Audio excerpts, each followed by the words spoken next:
When the Zenith Chronomaster Sport launched in 2022, it caused quite a fuss.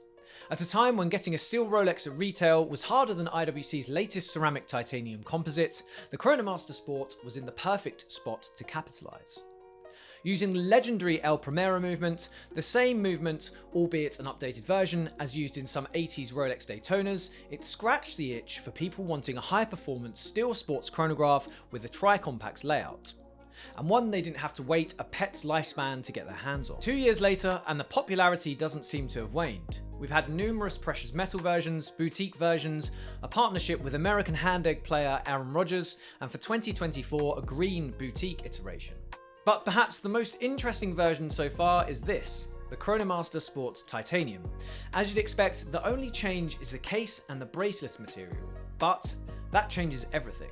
The material in question is grade 5 titanium, which is a titanium alloy consisting of 6% aluminium and 4% vanadium, and it's significantly stronger than the often used grade 2. The case is satin brushed, including the pushers and the crown, and finished with a polishing on the side of the bezel and the chamfered edges of the case, something that's only possible with grade 5 titanium.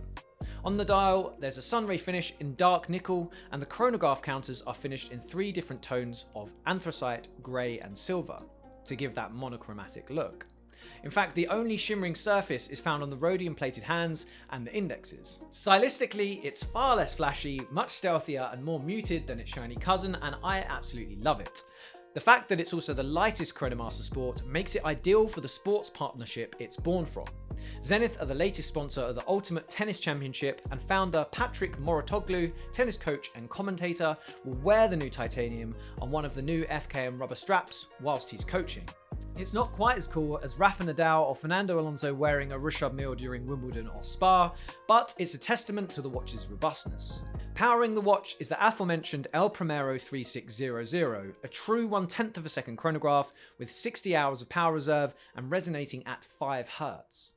This ability to measure small increments makes it even more suited to sports timing, and I'm going to make a bold claim and say that the chronograph pushers are actually the most satisfying I've ever used. The iconic movement is viewable through the wide sapphire caseback, and the rotor is skeletonized, giving you an even better view of the caliber. You can even see really nice details such as the blue column wheel and other intricate elements. It's not particularly pretty, but it is very interesting. The Chronomaster Sport Titanium will cost £10,700 on the bracelet and £10,200 on the rubber strap. Obviously, it's not accessible watchmaking, but it is truly a luxury watch with a luxury feel. Also, it's £1,000 more than the steel versions. Compare that to the £2,400 markup on the IWC Ingenieur Titanium, and it's a relative bargain. And the only qualm I have, I moan about this all the time, as at this price point it should have a micro adjustment clasp. I'm a big fan of this latest release. Aesthetically it works, and alongside the release of watches like their triple calendar, which we have here, the boutique version of their Pilot's watches which were launched last year, the blue versions, and their revival pieces, I think Zenith are perhaps the most consistent brand there is at the moment. Someone in their design team deserves a raise. As always, don't forget to like, subscribe, and hit that notification bell for more watch news and reviews.